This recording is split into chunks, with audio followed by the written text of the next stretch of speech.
Welcome back to our 10 for 10 series. It's wonderful to have you back joining me for another 10 minutes of Torah learning. And today we're going to address something which I think will be quite fascinating for a lot of people out there.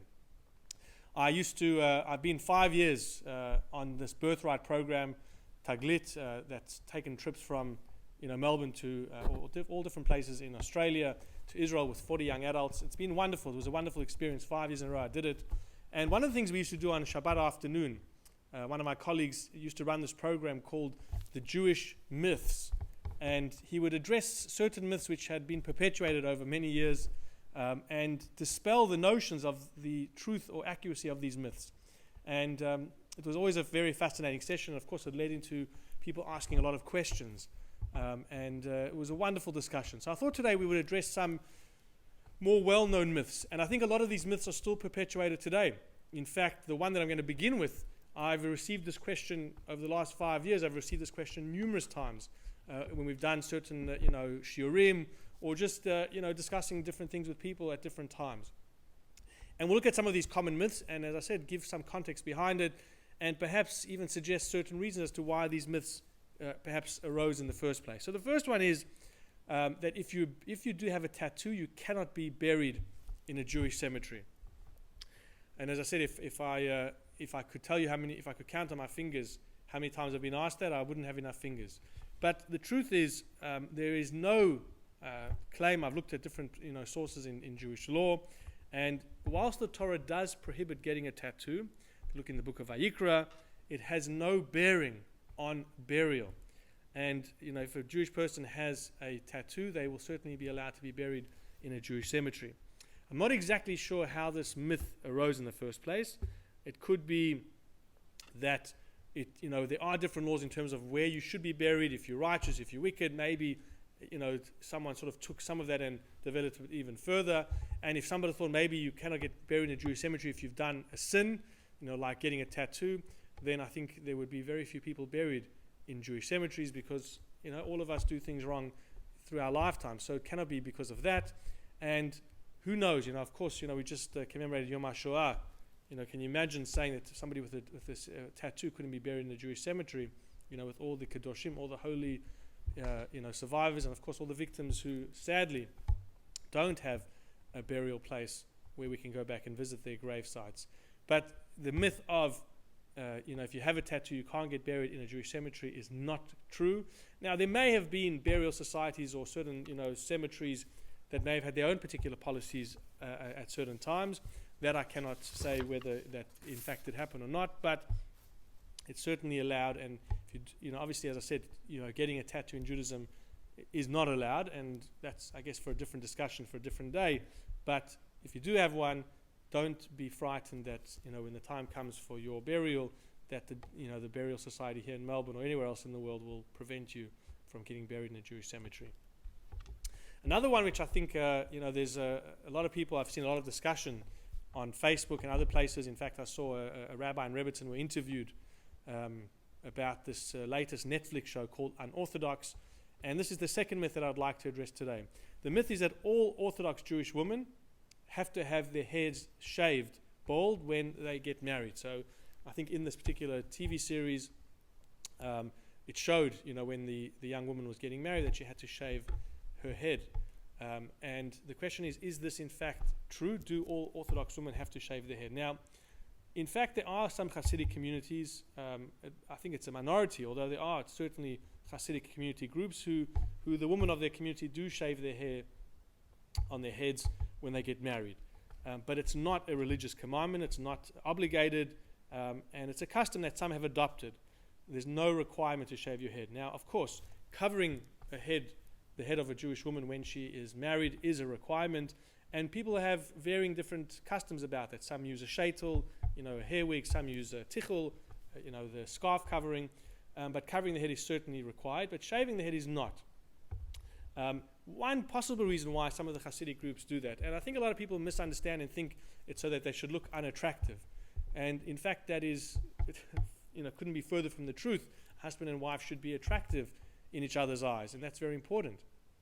Maybe one reason that the custom of shaving their heads came around was because when women have to go to the mikveh once a month when they go to the mikveh, there's a lot of work to prepare to go inside the mikveh, and one of those, combing the hair so there's no knots, and perhaps it was easier to have your hair shaved off, so you don't have to go through the strenuous work of getting your hair ready for the mikveh.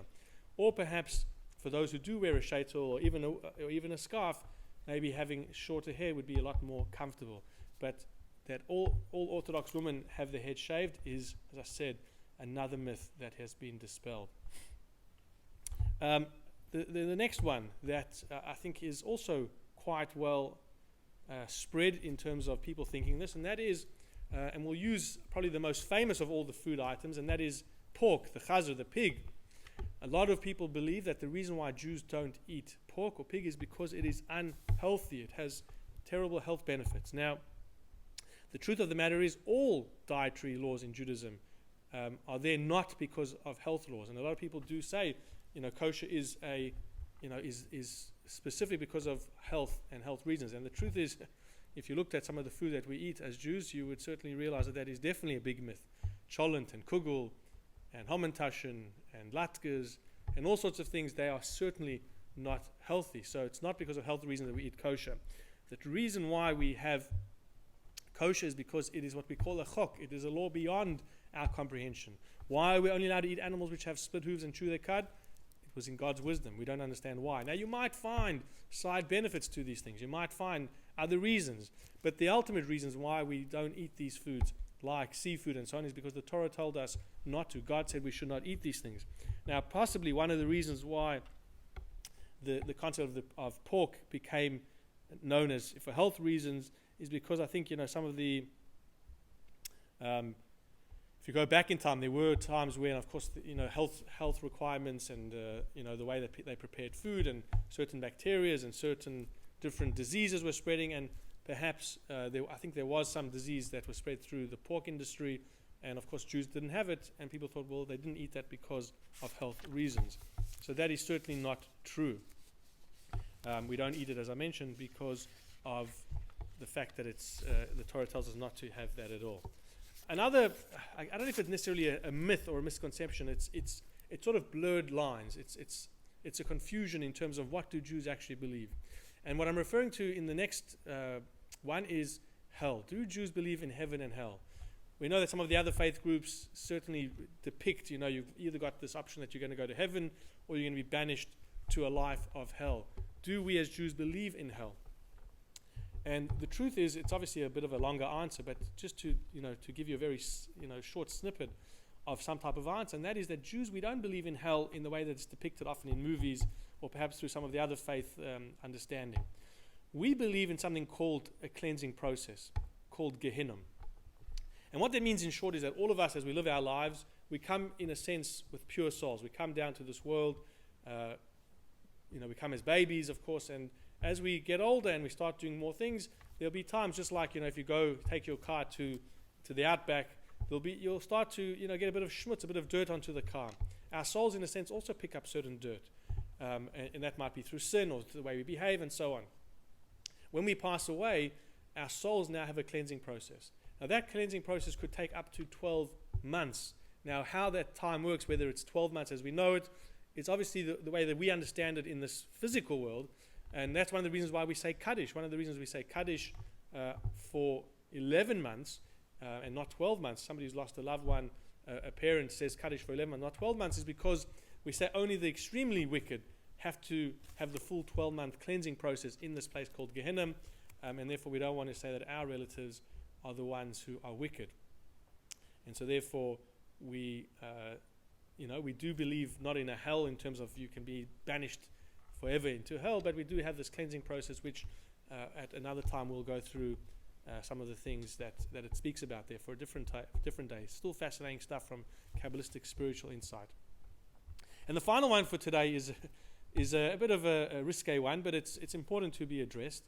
And when I mentioned the birthright discussions, this was always the one that garnered the most discussion. And I think there's a lot of discussion that should be had around this topic, and perhaps for another time as well. But that is what I call the myth of the hole in the sheet.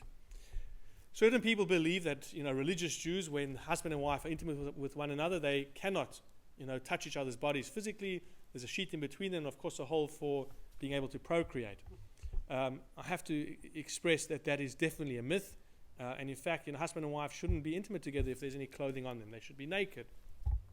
How this arose, I was looking around different sources. I came across on Aish HaTorah's website, which spoke about this myth of the hole in the sheet, and there they said that possibly where this myth arose, and it's quite interesting. Obviously, if you're talking about in Israel and other places, not everybody has dryers, and especially with what I'm about to say, that there was, tzitzit. If you look at tzitzit, it's got four strings on each side, and it's got a big hole in the middle.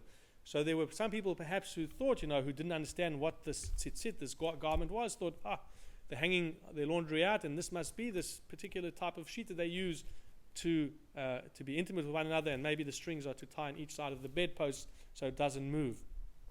But intimacy is a very spiritual and a very holy thing in Judaism. It's not something to be frowned upon. It's not something that should be treated, and said, no, it's a dirty, a disgusting thing. But it needs to be made into a very sanctified experience. It needs to be holy, that husband and wife see themselves as, partners in creation. And of course, being intimate with one another is a very special part of Judaism. In fact, the whole Tarat HaMishpacha, the whole family purity laws, speak about the bond and the great connection of being together with your spouse. And so therefore this hole in the sheet does not exist. Husband and wife need to be intimate, just as God had intended. So wishing you a wonderful day, and join us tomorrow for another 10 for 10. Hopefully that was insightful and taught you a few things. Have a good one.